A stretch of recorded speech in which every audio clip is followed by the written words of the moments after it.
So before we get started today, I want to give a special shout out to all the members of the Black Lotus discussion group that we just started.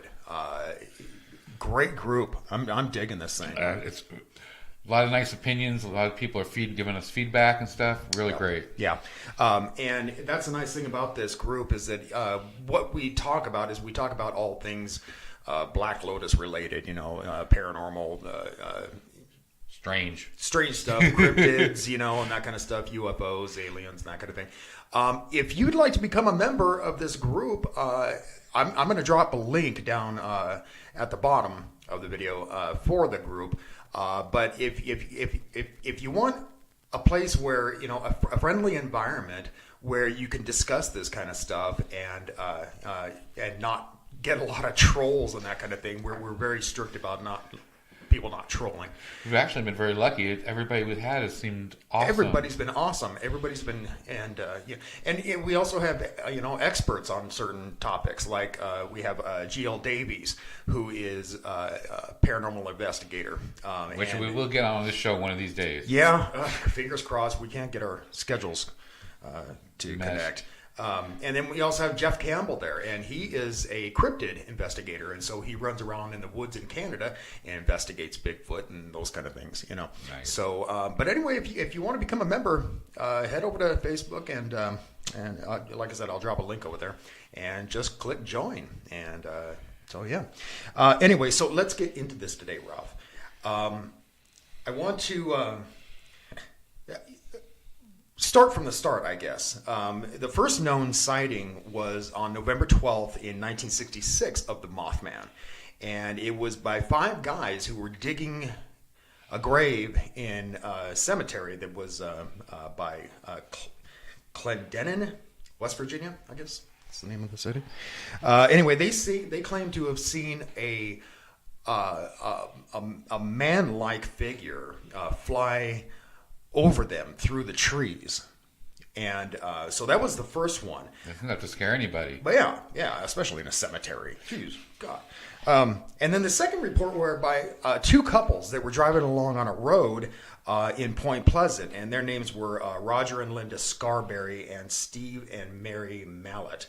And they told the police that they described a large gray figure. And its eyes glowed red when the car lights picked it up, and they said that the thing had a massive wingspan, like a 10-foot wingspan, and it followed them for some distance before finally taking off. Can you imagine being chased by something like that? I think that scared me a little bit too. Geez, yeah. But I like the headline. This is not a photo of it. This is actually a photo from some show that they did. It was just, but this is basically what they saw. I mean, that wingspan, good Lord, can you imagine? It would scare me. I like the title of the Point Pleasant Register's article, Couple Sees Man-Sized Bird. Yeah. And then, so they saw that, and that was in, like I said, that was back in 1966, and it was just a couple of days after the initial sighting. And then there were other people who continued to see things throughout the year. And one of the weird things that was happening during this time was this. Some people think he's an alien. They don't know what to think of him, but his name is Indrid Cold. And Ralph, you did some investigation into that, didn't you? Right. At the same time as all these Mothman sightings were happening, there was a guy going around. Supposedly, now it depends on who you talk to. This ship kind of looked like an old-fashioned glass funneled thing, like pictured on the picture up there. Mm-hmm. Comes and is floating about 10 inches off the ground. Comes and parks in front of them and makes them stop. A man gets out of the ship, comes up to the window and knocks and tells the guy to bring it down, to go ahead and roll down his window. Strange thing is, his lips aren't moving. The guy is hearing it in his head. Okay. So telepathy, I guess, is one of this grinning man's MOs. So he comes and he asks the man to. The first time this happened was a salesman for sewing machines from J.C. Penney's named Woodrow Derenberger. Now, he said the guy was scary looking, but just looked like a normal human being, just a little taller maybe, and all he wanted to know was questions that made no sense. He said he wasn't there to hurt him. They just wanted some information, and they asked these really weird questions, and they got back in his ship and took off. The whole time, the ship was waiting for him about 40 feet above the ground, and all other cars are going underneath it, and I guess nobody else noticed this giant ship. That's weird. So that's kind of strange. But he wasn't the only one that had this happen to him. This has been another account. There was two guys walking around the streets in New Jersey one night and had the same thing happen to them. The ship pulled down, got out. The guy talked to them telepathically, said they wanted some information, and then took off again. So they're not sure how he's connected to the Mothman, but it seems like all these sightings were all happening in the same places at the same time. Yeah, and the thing about the Mothman is that people think that he portends some sort of disaster, and that he's maybe warning people that something bad is going to happen. So like I said, there was the Indrid Cold thing, and then other people were reporting sightings of the Mothman in West Virginia. And then up until December 15th of 1967. And that is when the Silver Bridge collapsed. And it ended up killing like 46 people. Right. Yeah. But over 100 people have saw the Mothman right before that. That's what's interesting, hanging around the bridge. If you looked at the thumbnail, I'm sure you saw the picture of it. Well, that is actually the bridge in Chicago. Right. Right. But that's the way they saw him hanging around the bridge right before it collapsed and this happened. Yeah, yeah. And so, yeah. One of the things that I find... I know it's kind of humorous, actually, is that kind of like not Area 51, but Roswell. Roswell has taken their momentous UFO crash landing and made it into. I mean, they're on the map because of that, right? And so.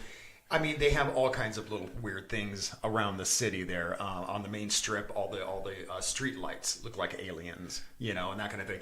And Point Pleasant is no different. They have an annual Mothman Festival, which started in 2002.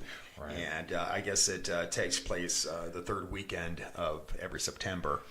And it features, be interesting to go with that. Yeah, it features guest speakers, and one of the things I think is funny is a Mothman-shaped pancake eating contest.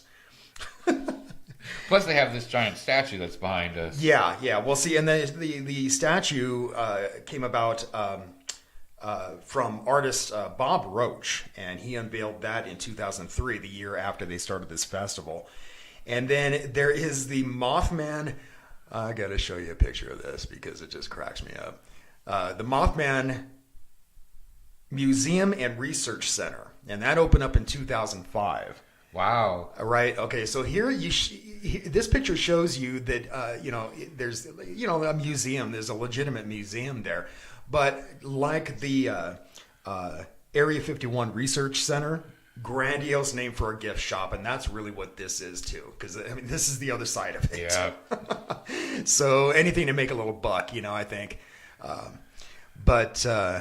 Yeah.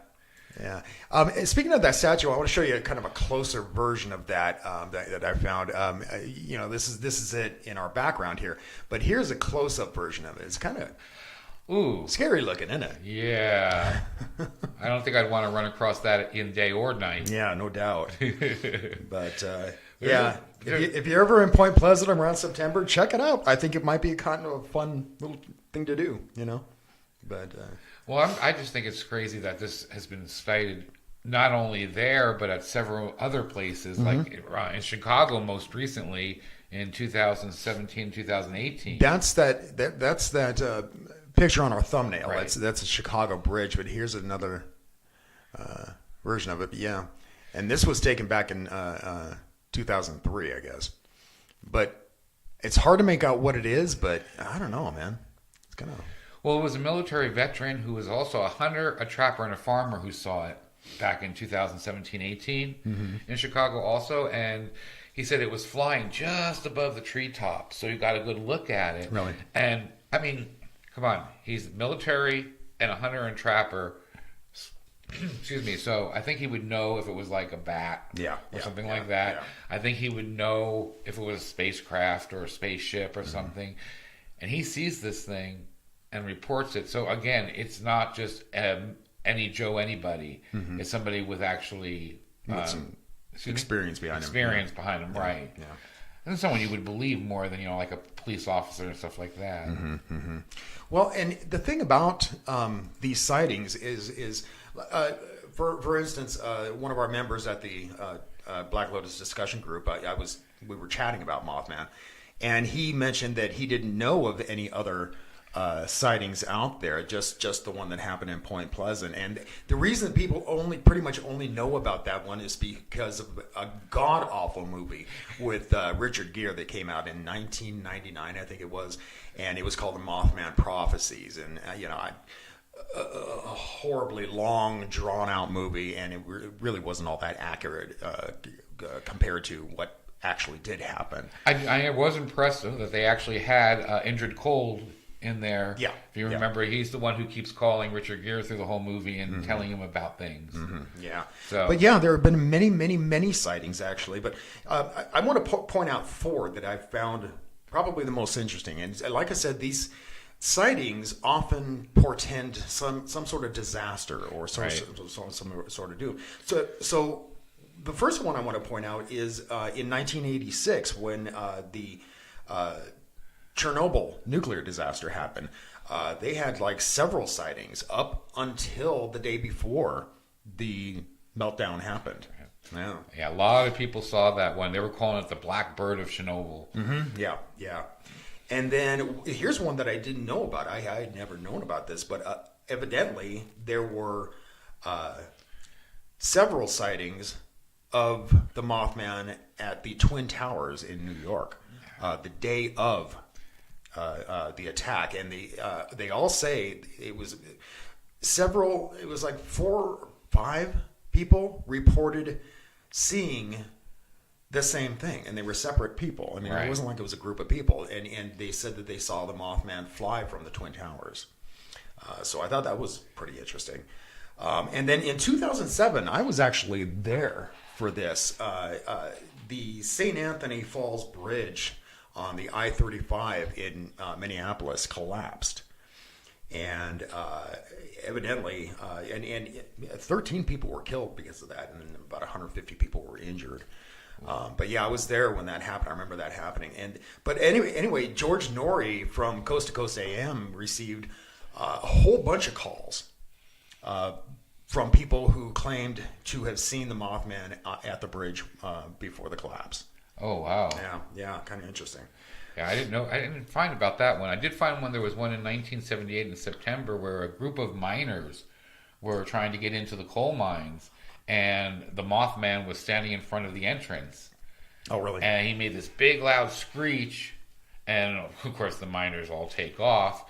And right after they take off, there was some seismic action. An earthquake started, and the whole coal mine collapsed. Wow. So because this thing was doing this blood-curdling yell in front of it, saved a bunch of miners' lives. Where did that happen? That was in Germany. Oh, in Germany. Yeah, okay. in Germany. Huh. Interesting.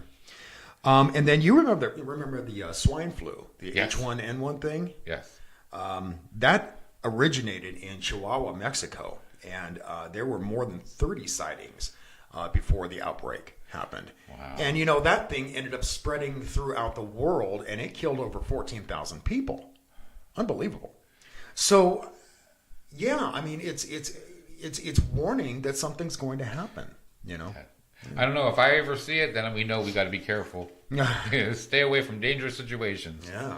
I mean, kind of strange, but yeah, there have been a lot more sightings, but they didn't necessarily all portend some sort of doom or anything like that or disaster. But even today, they're getting more and more sightings. Weird. This is one of those too that I would probably believe in this a little more than some of the other cryptids we talk about, only because they're not. It's one of those that are having mass sightings that have more than one person seeing it at the same time. Unlike usually Bigfoot, a lot of alien stuff. It's I was walking by myself. Right. So, And that's just it. A lot of people do see it. Right. Mass sightings, that kind of thing. And it's right before something happens. So, yeah, I would give this one a little bit more of a chance of actually being true than some of the other ones. Yeah. I see. I tend to agree with you about that. I'm still on the fence about whether or not I believe it or not. But I do find it interesting in any case. We've talked about stranger things, so who knows? Most definitely. Like the dog man. Yeah. There was recent sightings of more of those just recently, too. Oh, is that right? Yeah. Anyway, folks, what do you think? Do you think that this thing exists? And if you do think it exists, what do you think it is? Let us know. Drop a comment below. Join Black Lotus discussion group over at Facebook, and let's talk about it. And what do you think we get out of here? It's that time. It's that time. Until next time, keep thinking and question everything.